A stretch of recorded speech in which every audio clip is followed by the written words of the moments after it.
যে ইলেকশনের কমিশনের দায়িত্বই হলো নির্বাচনের তারিখ ঘোষণা করা কবে হবে। তো দেখা যাচ্ছে যে আপনারা কিছু বলেন না, সরকারের মন্ত্রীরা বলেন, কেউ বলেন এবছরের শেষে হবে, কেউ বলেন সেপ্টেম্বরে, কেউ বলে ফেব্রুয়ারিতে, জানুয়ারিতে। What is it?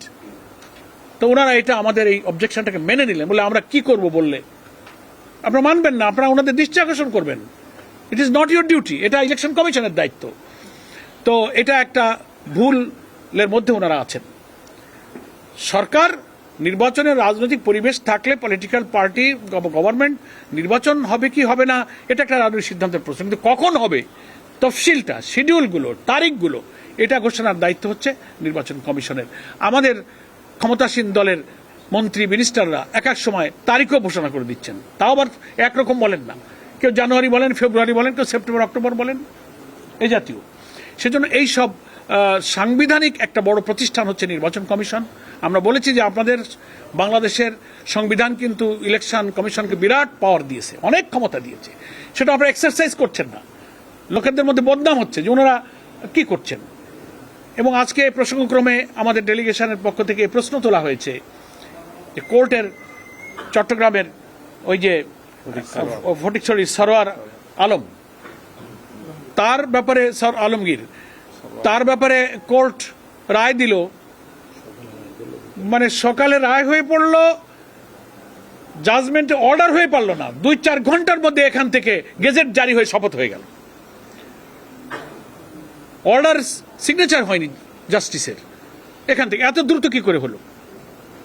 তাহলে পলিটিক্যালি আপনারা ইনস্ট্রাক্টেড ছিলেন, প্রেসারের মুখে আপনারা 2-4 ঘন্টার মধ্যে স্বাক্ষর করা আদেশ আসার পর্যন্ত অপেক্ষা করেননি, আপনারা একটা গেজেট জারি করে দিয়ে শপথের ব্যবস্থা করে দিলেন, পলিটিক্যাল প্রেসারে ছিলেন।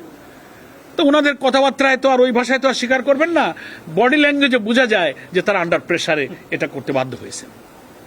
তো জাস্ট এই সমস্ত বিষয়গুলো, হ্যাঁ, এগুলো খুবই অস্বাভাবিক। নির্বাচন কমিশন যে স্বাধীন, সাংবিধানিক, একটা বিরাট ক্ষমতাসীন একটা সাংবিধানিক সংস্থা, বিরাট ক্ষমতা সম্পন্ন, এবং দেশের নিরপেক্ষ নির্বাচনের একটা বিরাট ক্ষমতা তাদেরকে দেওয়া হয়েছে, তারা এ ব্যাপারে যে দায়িত্ব পালন করতে পারছেন না, আমরা বিনয়ের সাথে সে ব্যাপারে তাদেরকে দৃষ্টি আকর্ষণ করেছি যে আপনারা এ ব্যাপারে এখনো সজাগ সতর্ক হন, চোখ কান খুলে দায়িত্ব পালন করেন। সরকার আর ইলেকশন কমিশনের মধ্যে পৃথক সত্তা আছে, পৃথক রাজনৈতিক সাংবিধানিক ক্ষমতা এবং অধিকার আছে, সেটা আপনারা এক্সারসাইজ করেন। এইসব বিষয়গুলো মোটামুটি আমরা আজকে আলোচনা করেছি। আপনাদের সকলকে আপনাদের ধন্যবাদ। আর পেপারস, যেগুলো পেপারস দিয়েছি সেগুলোর কপি এখানে আছে, আপনারা ওগুলো কপি নিতে পারবেন। না, এটা কোনো আলোচনার বিষয়বস্তু ছিল না, এটা কোনো আলোচনা হয়নি।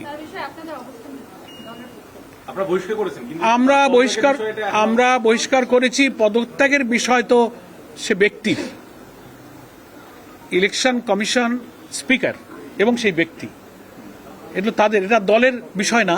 যেহেতু তিনি দল থেকে বহিষ্কৃত, তাই বহিষ্কৃতের অর্থ হলো তিনি আমাদের দলে নাই, তাকে তো আর আমরা আর কোনো ইনস্ট্রাকশন দিতে পারি না। না না, আমাদের পদত্যাগের চেয়ে বহিষ্কারই আমাদের বড় সিদ্ধান্ত। আমাদের দলের সংবিধানের আর্টিকেল 62 অনুযায়ী একটা ব্যক্তির কোনো অপরাধ তদন্তে প্রমাণিত হলে সর্বোচ্চ শাস্তি হচ্ছে দল থেকে বহিষ্কার, এবং সেটা আমরা মিডিয়া করেছি, পাবলিক করেছি। এর উপরে আর কিছু বলার থাকবে না।